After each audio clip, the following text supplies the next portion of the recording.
కమ్మరాజ్యంలో కడప రెడ్లు సినిమాకు సంబంధించి case వర్మకు CID అధికారులు మరోసారి నోటీసులు ఇచ్చిన వైనం. ఈ కేసులో ఇంతకు ముందు జారీ అయిన నోటీసులపై తెలంగాణ హైకోర్టులో వర్మ పిటిషన్. కేసు ట్రయల్ కొనసాగుతుండగానే ఆర్జీవీకి సిఐడి నుంచి మరోసారి నోటీసులు.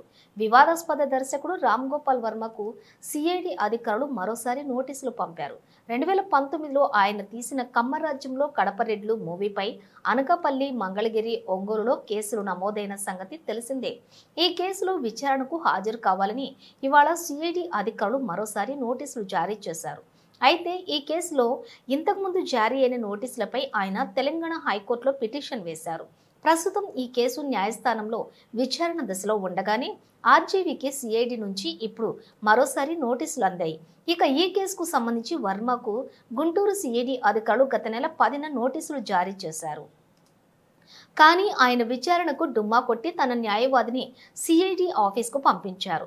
సినిమా పనులతో బిజీగా ఉన్నందున విచారణకు రాలేనని, తనకు 8 రోజులు గడువు కావాలని కోరారు.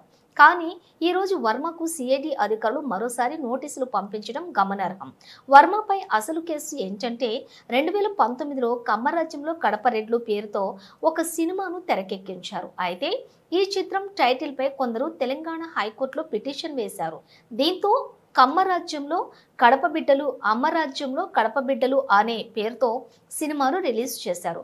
అయితే యూట్యూబ్లో మాత్రం కమ్మరాజ్యంలో కడప రెడ్లు పేరుతో విడుదల చేశారంటూ మంగళగిరి సమీపంలోని ఆత్మకూరుకు చెందిన బండారు వంశీకృష్ణ సిఐడి పోలీసులకు ఫిర్యాదు చేశారు.